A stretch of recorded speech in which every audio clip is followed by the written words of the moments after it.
Salom barchaga. Men Toshmatov Madanbek, video montajyor bo'laman. Ushbu videoda Premiere Pro'ni o'rganmoqchi bo'lganlar uchun boshlang'ich ma'lumot beraman. Qani boshladik. Premiere Pro'ni ochamiz va New Projectni bosamiz. Bu yerda proyektimizga nom beramiz. Misol uchun YouTube. Locationga bosamiz va join tanlaymiz. Misol uchun Adobe papka ochamiz. Bu bir papka va hammasi tanlandi. Bu yerda hech nimani o'zgartirmaymiz. Okey. Proyektimiz ochildi. Bu yerda mana har xil oynalar bor. Asosan editingda ishlaymiz. Colorga o'tsak, mana rang berishimiz mumkin bu yerda. Effect, audio va editing o'tamiz. Bu yerda ham har xil oynalar bor. Xohlaganimizda qilib o'zimizga qulay qilib o'zgartirishimiz mumkin har bir ruknini. Joyini o'zgartirishimiz mumkin. Bu yoqqa olishimiz mumkin.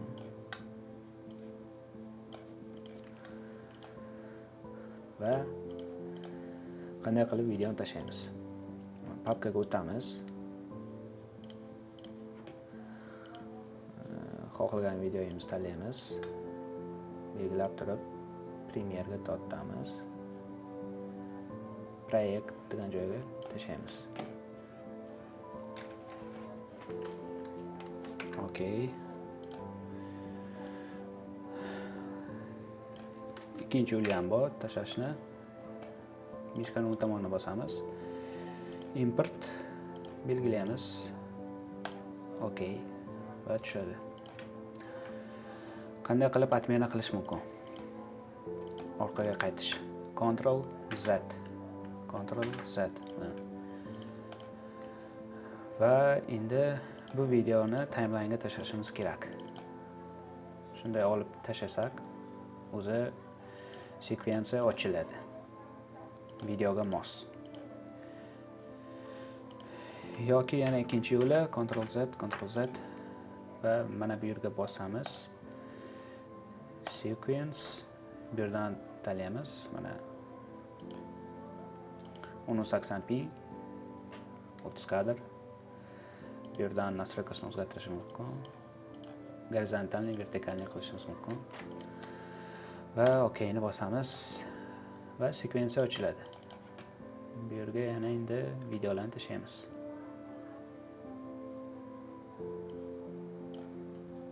Va agarda videomiz razmeri bilan sekvensiyaning razmeri to'g'ri kelmasa, sekvensiyani o'zgartirishni taklif qiladi. O'zgartirishimiz mumkin. Mana change sequence settings. Mana videoga mos sekvensiya bo'ldi. Qilayotgan muborak oy. Yana Va videoni qanday qilib kesamiz? Va bu yerda razor tool degani bor. Shuni bosamiz. Kesiladi va yana tanlashga qaytamiz. Klaviaturada V ni bosamiz. Bu yerdan surishimiz mumkin, o'zgartirishimiz mumkin. yana bir bor. Ikkinchi yo'li kesishni bunday qilib kesishimiz mumkin. Tabriklaymiz.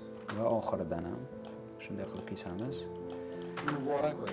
Kesiladi tayyor video va videoga переходlar qo'yishimiz mumkin. Yana bir bor. Barcha kesib tashlaymiz va effects vkladkasiga o'tamiz. Bu yerdan video transitions va tanlaymiz.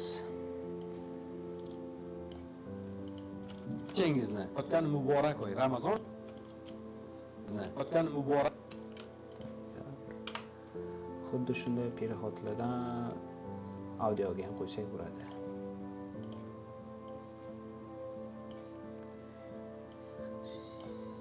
Chengizni o'tgan muborak. Chengizni o'tgan muborak. Chengizni o'tgan muborak. Bizga переходlar kerak emas hozircha. Chiqaramiz Ctrl Z. Va yana переходdan tashqari videoni ustiga bosgan holda effect controlsga o'tsak, bir necha xil ko'rsatkichdan ko'rishimiz mumkin.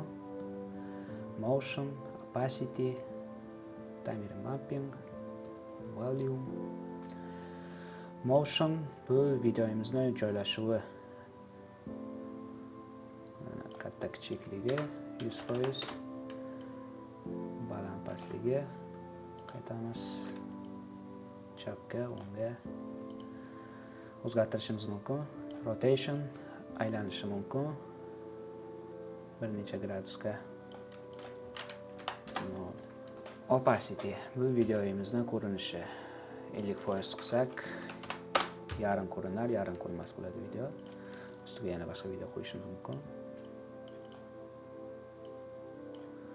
Mana shunday holda ko'rinadi. Opacity agar 50 bo'lsa, Ctrl Z 100% qilib qo'yamiz. Volume va audioni baland pastligi 0 turadi. Baland qilishimiz mumkin, past qilishimiz mumkin.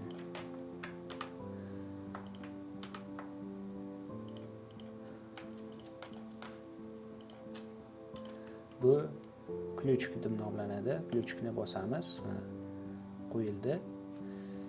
Videoni sal beroqqa surib, ключикni qo'yishimiz mumkin.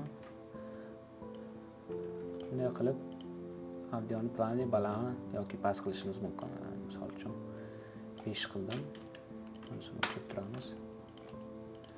Yaqinlashib kelayotgan muborak oy Ramazon oyi bilan mana ko'rib turgan bo'lsangiz, -1.7 dan yaqinlashib kelayotgan muborak oy Ramazon oyi bilan chin dildan 5.1 gacha ko'tarilib bordi. Shunday qilib baland past qilishimiz mumkin. Ctrl Z, Ctrl Z, Ctrl Z. Videomizga tekst qo'yishimiz mumkin. Buning uchun tekst vkladkasiga o'tamiz va ekranga bosamiz. Bugungi chislo 15.04.2025 va tekstni ustiga bosgan holda joyini o'zgartirishimiz mumkin. Kichikroq qilishimiz mumkin. Boshqa burchakka qo'yamiz.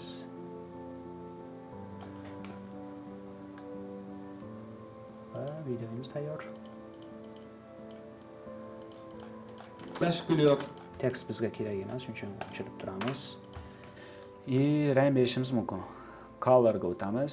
Bu yerdan color oknosiga videoni belgilaymiz. Bu yerdan mana rang berishimiz mumkin. Bazaviy. Va bo'ldi va qaytamiz editingga. Videomiz tayyor. Render qilishimiz mumkin. Videomizni tanlashimiz kerak. Mana boshiga o'tamiz. Klaviaturada inglizcha I knopka boshi va inglizcha O knopkasini bosamiz. Boshi, oxiri belgilandi. Ctrl M ni bosamiz. Ctrl M. Bu yerdan mana render qilish nastroykasi chiqdi. Bu yerdan mana sequencedan joyini belgilaymiz. Ochgan Adobe papkamizni belgilaymiz. Открыть. Videoga nom berishimiz mumkin. 1 2 3 va bo'ldi. Exportga bosamiz. Agarda siz ham video montajni o'rganmoqchi bo'lsangiz, kanalga obuna bo'ling.